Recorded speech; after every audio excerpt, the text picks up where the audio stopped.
Hello, and welcome back with another Raiders video. In this video, I'll be giving a game recap of the Raiders-Dolphins preseason Week 2 game.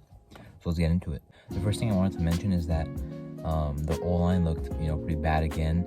Leatherwood got benched, and I believe the second quarter came back to start the second half. But he did not look good at right tackle. People are already saying, pretty much what they said about Brent Parker in the Hall of Fame game or after it, that, Leatherwood should not play right tackle. He should be moved somewhere else. A lot of people do think he's a better guard. Some people have always thought that, since he was a prospect. Illuminor also played right tackle, which is, good. He's played right guard and left tackle in preseason. During last season, everyone, including me, was kind of screaming, they should put Illuminor out there at right tackle instead of Brent Parker. And now they are in preseason, except Brent Parker's hurt also. And, I think he could be the starter there. He didn't play bad either. And then Lester Connor played right guard. He gave up a sack, got completely destroyed on that play. And then I'm not sure if Andre James played. I believe he did play on. And then Dylan Parham played center. Herman Scorsu played center. Left guard was Simpson for I think most of the game actually. And then I think Parham might have played left guard, but I'm not sure. And then left tackle, there some of the guys in there, Jackson Barr and Bamadel Olosini. But yeah, the pass protection was not good. I believe they allowed 4 sacks.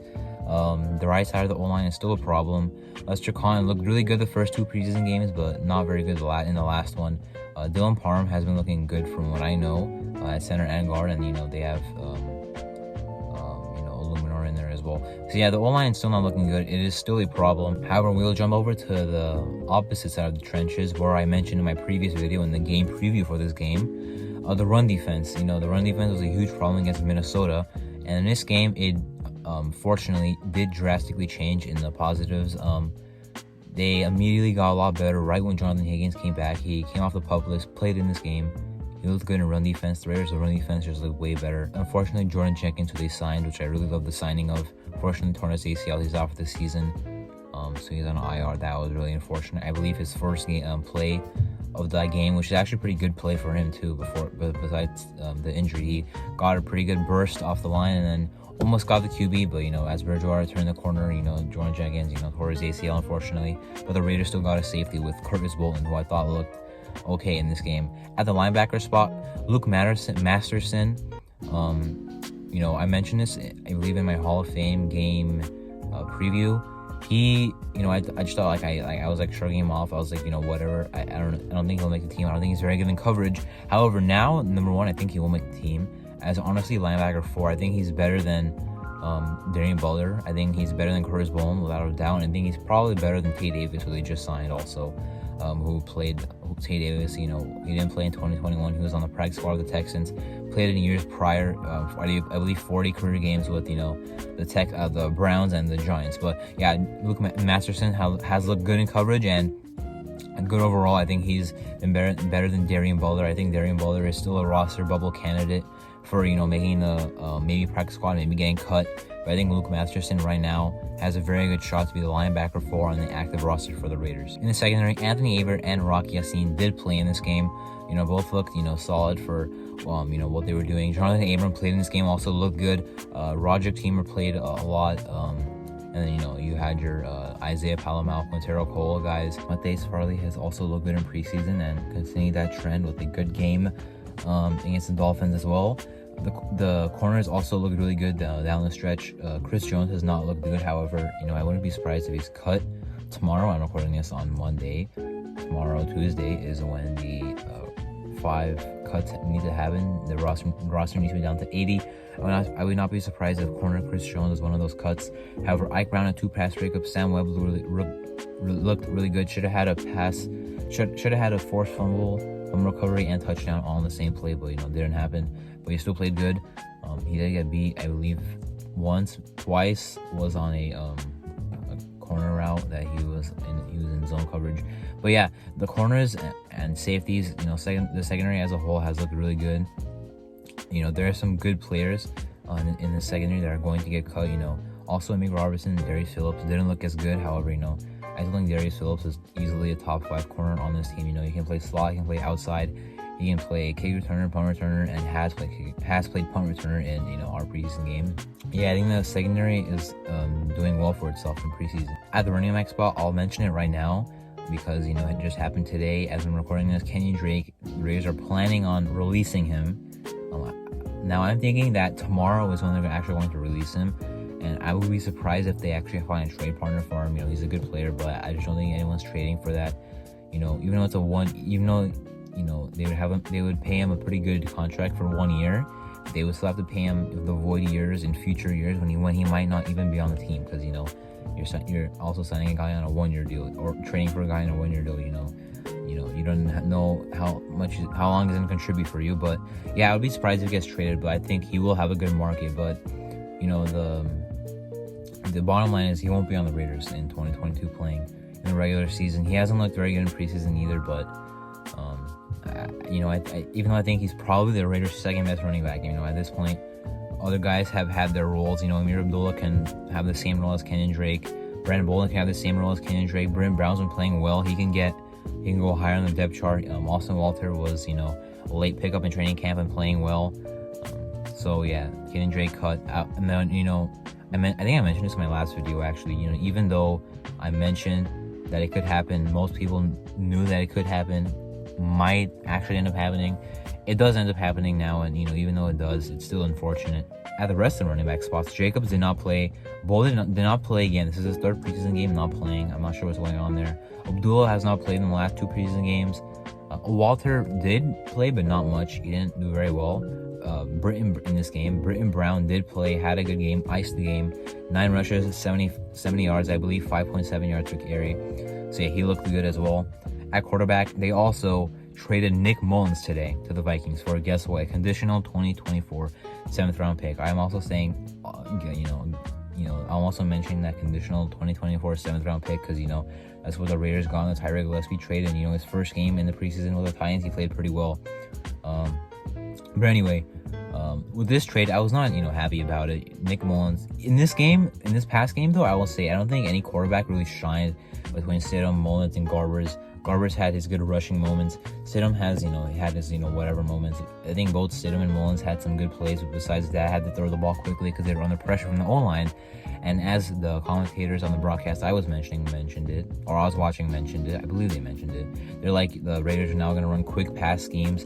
Josh McDaniels going to adapt to it, which is so good to see. You know, the fact that we're adapting to a certain in-game scenario. In-game, our pass protection isn't holding up, so we go quick passes. That's a good adjustment you like to see. However, it's not good. They like to see that it has to happen. You'd rather run your actual offense, but in this game, I don't think there was a clear winner in the quarterback battle between Stidham and Mullins, but now there is, as Mullins is traded to the Vikings for nothing really. I guess Stidham is the quarterback too. Garbers, if he was a quarterback too, it'd be really bad. If Stidham's in the game in the regular season or postseason for the Raiders, it's probably bad news anyway, but Trace Garbers being a UDFA would be even worse. I would be surprised if the Raiders only kept 2 quarterbacks in the active roster, so that's why I'm thinking that they keep Garbers on the active roster as a third option. If not, definitely on the practice squad. You're not going to run with 2 quarterbacks unless you sign a different guy and cut Garbers. But I think they traded Mullins because they have confidence in Garbers. This was probably his best preseason game out of the 3 he's played. Mullins is traded. All right. Well, I still think Mullins is traded better than Stidham, but in this game, there was no really evidence of that in the preseason. I just think Stidham got more chances. Unfortunately for Mullins, they just had the staff just had the bias towards Stidham. He knew the offense, whatever, all that stuff. But yeah, I'm still rooting for him. I mentioned I was rooting for him in 2020 when he was trying to win the quarterback spot for the Patriots, but then they signed Cam Newton, the same offseason Tom Brady retired. All right, so speaking of Tom Brady, I got to mention the Tom Brady news that came out on Saturday. So apparently Tom Brady and Gronk were going to come to the Raiders, and Dana White was going to put the deal together, and Gruden was like, no, at the last minute. Now, look, I didn't really like Gruden, as a head coach, as a, off the field guy, clearly that he wasn't a very good person either. But, my respect for John Gruden as a head coach went completely like this, because I would have done the same thing. I would have said, no way. The Raiders were still coming off a 2019 offseason in which they had a pretty good draft but a bad free agency. So going to the 2020 free agency, which was the free agency where Tom Brady was a free agent and this was about to happen. Our front office couldn't make the smart decisions in 2019 free agency, so we really expect the commissioner or owner or whatever of the UFC to make our business decisions now, our free agent decisions. No, man, I don't want Gronk. Gronk is already retired. Brady went on a vacation during his team's preseason and training camp to the Bahamas. And, I mean, he is Tom Brady, but still, yeah, I would have declined that anyway. Even though they won a Super Bowl, they had the Bucs defense, and they would have had the Raiders defense if they were on our team. Anyway, that's it for the rant. I would rather have Devontae Adams than Gronk anyway, but at least at what point Gronk was that, prime Gronk, one of the best tight ends ever. But yeah, back to the point I was talking about. Now at the receivers, Matt Collins did not play or travel to, his former team's stadium in Miami. So, some people are mentioning, well, maybe he has the wide receiver 3 spot locked down. He has a special teams thing going for him. He has a blocking thing going for him.